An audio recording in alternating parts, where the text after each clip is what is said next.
A New York attorney representing a wealthy art collector called and asked to speak to his client. Saul, I have some good news and some bad news. The art collector replied, I've had an awful day, Jack, so let's hear the good news first. The lawyer said, Well, I met with your wife today, and she informed me that she has invested only $5,000 in two very nice pictures that she thinks will bring in somewhere between $15 and $20 million. And I think she could be right. Saul replied enthusiastically, Holy cow! Well done! My wife is a brilliant businesswoman, isn't she? You've made my day. Now I know I can handle the bad news. What is it? The lawyer replied, The pictures are of you and your secretary.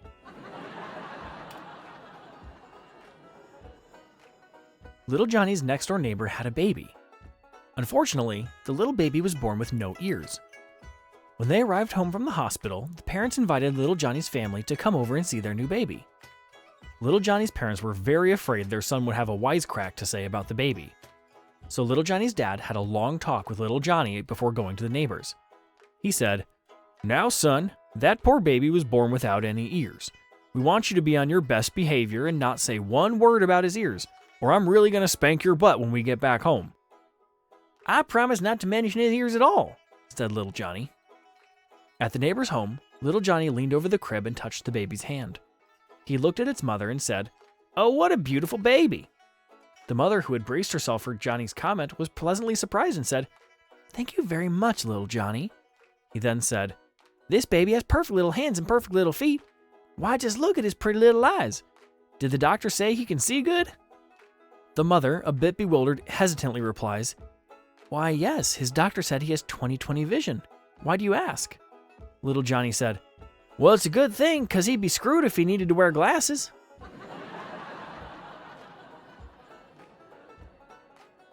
A woman and a baby were in the doctor's examining room waiting for the doctor to come in for the baby's first exam. The doctor arrived and examined the baby, checked his weight, and being a little concerned, asked if the baby was breastfed or bottle-fed. Breastfed, she replied. Well, strip down to your waist, the doctor ordered. She did. He pinched her nipples, pressed, kneaded, and rubbed both her breasts for a while in a very professional and detailed examination. Motioning to her to get dressed, the doctor said, No wonder this baby is underweight. You don't have any milk. I know, she said. I'm his grandma, but I'm glad I came.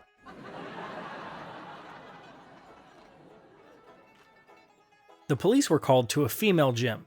The female manager ran out to greet the two male officers as they exited their vehicle. Please come quickly, she said in horror. We found a peephole drilled into the changing room. Some pervert has been watching us. Don't worry, the policeman said reassuringly. We'll track down the suspect right away. Please tell all the ladies to go back to their exercising. There's nothing to worry about anymore. The gym manager nodded, relieved. And what about the hole in the wall? Rest assured, the other officer said. We'll be looking into it.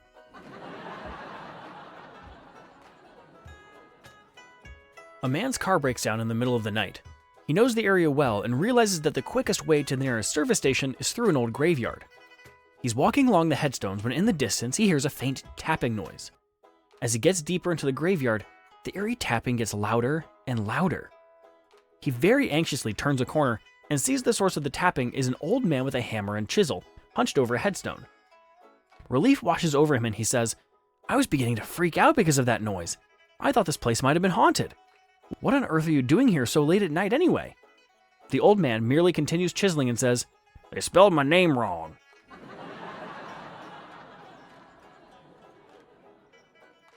Johnny was playing golf one day and he got lost. He saw a lady up ahead of him and went up to her and said, Can you please help me? I don't know what hole I'm on. She told him, You're one hole behind me. I'm on 7, you're on 6. He thanked her and continued playing golf. Later, he got lost again. He saw the same lady and went to her again, kind of embarrassed. I'm sorry to bother you again, but I'm lost. Can you please tell me what hole I'm on? She told him, You are one hole behind me. I'm on 14, you're on 13. Again, he thanked her and continued playing golf. When he finished, he saw her in the clubhouse. He went up to her and asked if he could buy her a drink for helping him out. She accepted. As they were drinking and talking, he asked her what she did for a living. I'm in sales, she said. He replied, No kidding, so am I. What do you sell? She responded that it was too embarrassing to tell, but after he kept pleading to know what she sold, She finally said that she would tell him if he promised not to laugh. He promised. She said, "I'll sell sanitary napkins." Johnny immediately fell to the floor laughing hysterically. She said, "You promised you wouldn't laugh." Johnny replied, still with tears in his eyes, "I'm sorry, but I couldn't help it. I sell toilet paper. I'm still one hole behind you."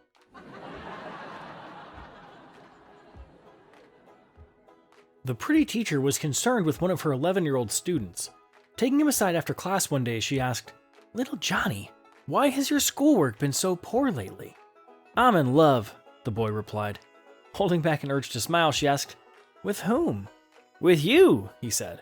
"But Johnny," she said gently, "don't you see how silly that is? It's true that I would like a husband of my own someday, but I don't want a child." "Oh, don't worry," the boy said reassuringly. "I'll use a rubber." A mathematician, an accountant, and an economist apply for the same job. The interviewer calls on the mathematician and asks, "What do 2 plus 2 equal?" The mathematician replies, 4. The interviewer asks, "4 exactly?" The mathematician looks at the interviewer incredulously and says, "Yes, 4 exactly." The interviewer calls in the accountant and asks the same question, "What do 2 plus 2 equal?" The accountant says, "On average, 4. Give or take 10%, but on average, 4. Then the interviewer calls in the economist and poses the same question, "What do 2 plus 2 equal?" The economist gets up, locks the door, closes the shade, sits down next to the interviewer and says, "What do you want it to equal?"